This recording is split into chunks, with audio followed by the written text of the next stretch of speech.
Namaste. Jai Shiva. How many people walk their spiritual journey and they follow the teachings of some guru, this guru, that guru, who is not alive today, and they have given teachings, lots of teachings. And usually it's the tendency of the ego of a seeker to pick up the teachings that are easy to follow. And the guru is dead.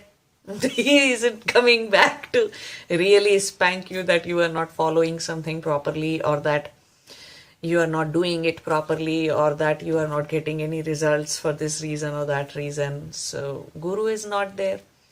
Teachings are easy, and lot of people pick up Ramana Maharshi's teachings, or Nisargadatta Maharaj's teaching, or Papaji's teaching, which is mostly about just being in the bhakti and looking for some grace, something to happen from outside. Those who pick up Ramana Maharshi's teaching or Vedantic teachings, they do a lot of mental gymnastic about it. And they think that they get it and they are doing it right, but it's not.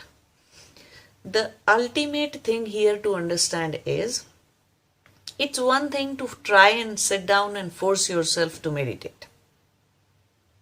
Okay? So a lot of people go by this approach,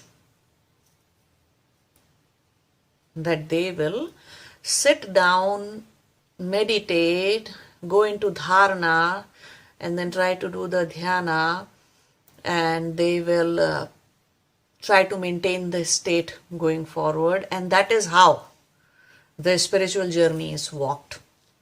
No, it's not true. You cannot keep yourself busy with chanting. It's important to do these things. I'm not saying that chanting or Kriya Yoga asanas or doing any other Hatha Yoga asanas, pranayamas, mudras, or these things, or trying to meditate, dharana, dhyana, these things are not important. Yes, these things should be done. For as long as it is possible, you should do it for some time. But rest of the time, what are you doing? Is managing the mundane life? No. These things are being done to make you conscious, right? Conscious of what? That there is sun outside. That there are trees and butterflies outside. Is that what you are trying to be conscious about? Yes, they are the things and you can notice them as well. But the main and most important point here is, you should become conscious of the Chitta-Vrittis that you have inside, the Vasanas that you have inside. But no, the moment a Vasana tries to come up, the moment a Vasana is trying to surface up, instead of dealing with it, head-on collision with your Vasana, head-on collision with all the shit, all the crap that you have inside, having a head-on collision with it, instead of that, you'll run for your meditation back. You'll run for your Kriya back, or your pranayamas, mudras, and chanting Om, Om, Om, or whatever. Right? No, this is not like walking a spiritual journey. It's not going to help you. The more you deal with your vasanas, more naturally the meditation will happen to you. Meditation is an event that happens to you. And it should happen. It's your natural state. It's like a water is usually calm in the river, in a pond, in a lake. Water is usually calm, but if you throw a stone in it, that's what is causing the ripple. So when you are trying to remove the vasana or the Chitta-Vritti, then in other words, we are saying that you are removing that stone. You are preventing that stone from being thrown into the pool of consciousness that you are, which actually makes the ripple. Otherwise, it's a meditative state naturally. Meditation, enlightenment, dhyana, samadhi, these are our natural states. No need to struggle to go towards them or try to force them for yourself, force them upon yourself. No need to do all that. Instead, remove the reason that prevents it from happening. This is a very important distinction between all those who have successfully attained samadhi and all those who, on the name of walking the spiritual journey, were doing some kind of ego tantrums, which was nothing but an escape, a strategy from escaping your own vasanas or your chitta-vrittis, your ego, your ahankara, your identities, your asmita. It's just one way of, saying, no, I don't want to look at myself right now. So just see what you are doing. Okay? Those who walk the path of removing their vasanas and Chitta-Vrittis, their journey is not only faster, they successfully reach samadhi. They have removed all causes that prevents samadhi from happening.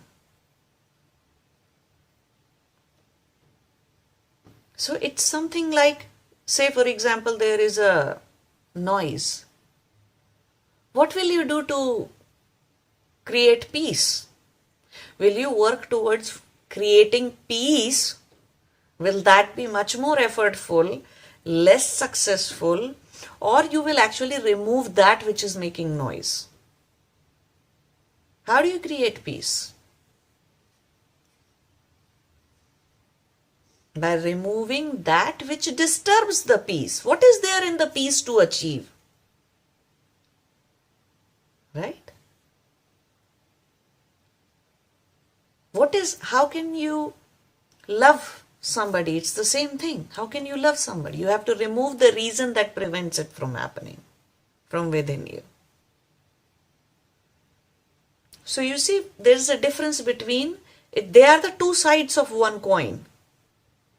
But one leads to samadhi and one leads to the other, and then it leads to samadhi.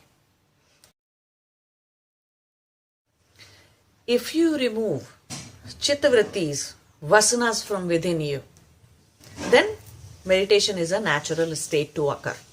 It's something very natural to happen, right? So you need to work on removing your vasanas and Chitta-Vritti. I talk to a lot of people and they tell me they are doing this sadhana, this guru gave me that Deeksha and this sadhana and I am working on this and I am 5 times doing this, 3 times doing that. But nothing is happening. Years have gone by and nothing has happened. Why? Because the purpose of these sadhanas, these kriyas, was to make you conscious. Conscious about what? Conscious about all the crap that we are full of.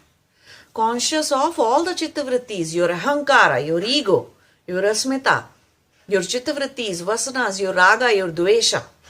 Until you work on your vasanas, not going anywhere. It's like light is always on, the divine light, it's always on within. But you have lampshades over lampshades over lampshades. So just remove all damn lampshades. You don't have to work or make any effort towards turning the light on. Light is always on. So you don't have, your efforts should not be towards that natural thing which already exists. Your effort should be removing that which is unnatural in you.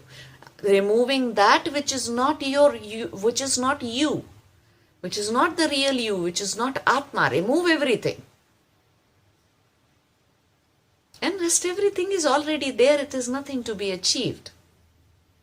Okay.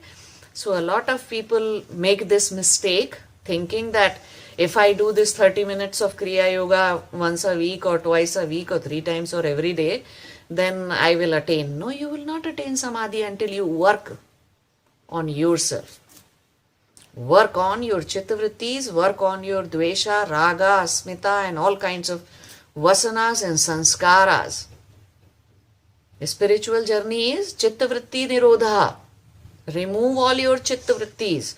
A spiritual journey is not about sit and meditate. No, it's not. Force all the meditative states on yourself. No, it's not going to help you. Meditation, Kriya Yoga, all kinds of sadhana is done just to make you conscious enough so that the moment the Chitta-Vritti is arising, moment raga, dvesha, attachment, hatred, anger, fear are arising within you, you are able to catch it.